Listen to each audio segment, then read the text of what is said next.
In this session, we will discuss about basic elements of open loop and closed loop control systems and transfer function of a system. So let's start by defining a system. Here is a simple block diagram of a system.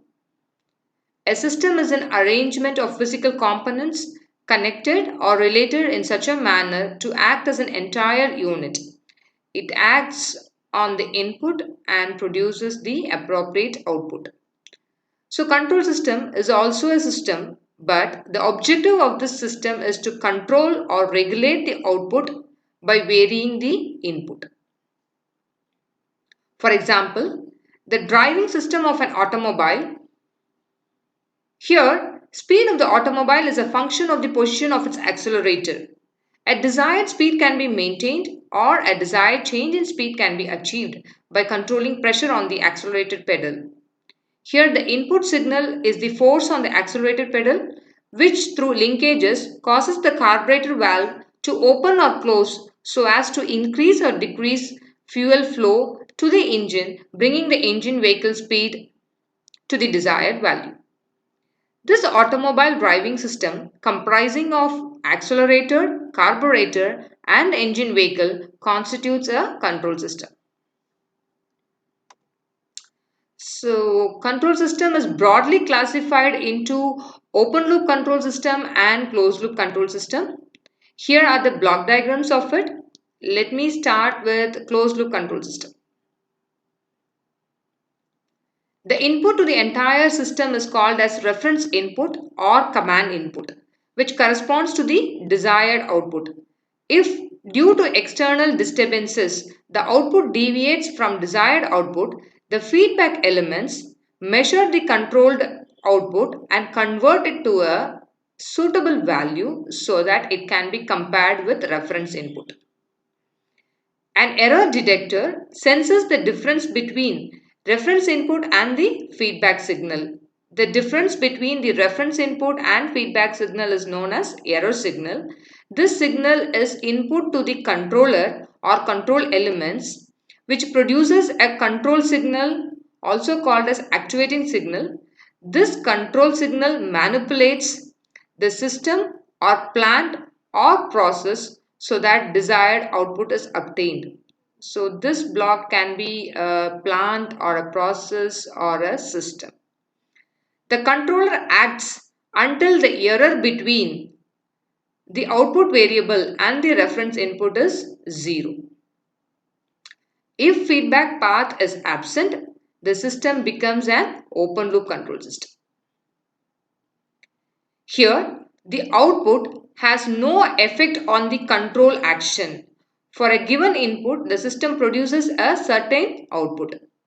If there are any disturbances, the output will change and there is no adjustment of the input done automatically to bring back the output to the original value. A perfect calibration is required to get good accuracy and the system should be free from any external disturbances. No measurements are made at the output. So, some examples for open loop control system.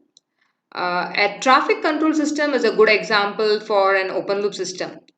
The signals change according to a preset time or not affected by the density of traffic on the road. A washing machine is another example of open loop control system. The quality of wash is not measured, that is, the output is not measured. Every cycle like wash, rinse and dry goes according to a preset timing. Air conditioner is a good example of closed loop system. The output of air conditioner is the room temperature and the functioning of the air conditioner depends upon the temperature of the room, which is the output of the system. The example of traffic control system can be made closed loop if we introduce into the system some sensors to measure the density of the traffic and feed that information to the traffic control system so as to vary the timing of signals, like giving more time for a high density lane. Here are few more examples of open loop control system and closed loop control system. In electric hand dryer, hot air, which is the output, comes out as long as you keep your hand under the machine, irrespective of how much your hand is dried. In automatic washing machine, the machine runs according to the preset time, irrespective of washing is completed or not. In bread toaster, the machine runs as per the pre-adjusted time, irrespective of toasting is completed or not. The same is the case with electric bulb and water heater. Coming to control system, closed loop control system. Automatic electric iron heating elements are controlled by output temperature of iron. Here in servo voltage stabilizer, voltage controller operates depending upon output voltage of the system. In water level controller, input water is controlled by water level of reservoir or tank. Similar is the case with air conditioner and cooling system in a car. This slide gives a comparison between open loop control system and closed loop control system. The open loop systems are simpler and easier to build. Stability is not a problem here as we don't have a feedback path. Open loop systems are cheaper and they should be preferred whenever there is a fixed relationship between the input and output and there are no disturbances. Here output may be inaccurate because of the presence of external disturbances. Coming to closed loop systems are complex, got to use more number of elements to build and are costly. The stability is a major concern for closed loop systems. Because of presence of feedback, oscillation might occur in output. We have to ensure that the system is stable and will not cause undesirable oscillations in the output. The major advantage of closed loop system is that it is insensitive to external disturbances and variation in parameters. So output is accurate.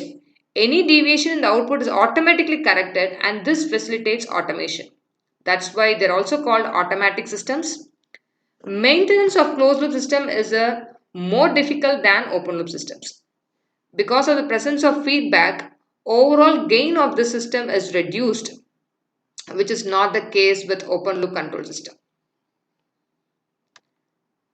Moving on to modeling. For us, modeling of a physical plant or a system is to come up with mathematical equations capturing the dynamics of the system. That is, mathematical model should give the relationship between input and output for the system under consideration. If we do so, then analysis of input and output could be done without much effort.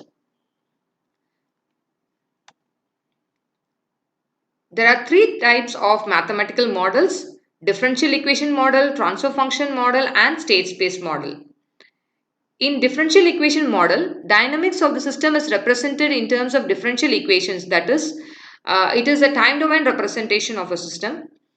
Transfer function model is a representation of the system in frequency domain. That is, the equations will be in S domain. In state space model, we use a set of variables to define the system. Using these variables and system inputs, a set of first order differential equations are written. This model will be discussed in detail in the last unit. This slide gives you the three types of model for an example circuit here. This is our given system. So this is the equation for differential equation model and this is the equation for transfer function model and this is the equation for state space model. How to write a differential equation model and transfer function model will be dealt in this session. But how to derive state space model, this will be dealt in the last unit.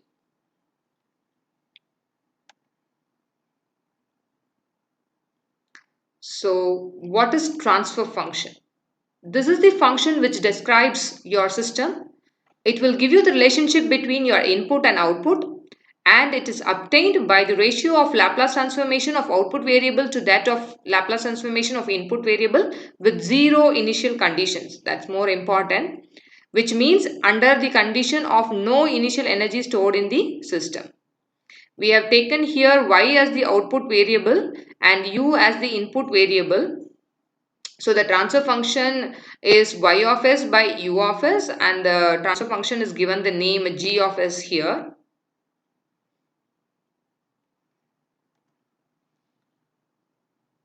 So coming to the last part, there are some steps for computation of transfer function. First, identify the system input and output variables. Then model the system by writing equations governing its operations. Take the Laplace transformation on the model equations, assuming zero initial conditions. Lastly, find the ratio of output variable to input variable, which will be your transfer function. So these are the 4 steps to find transfer function. With this, we will wind up. In the next session, we will do modeling of electrical systems.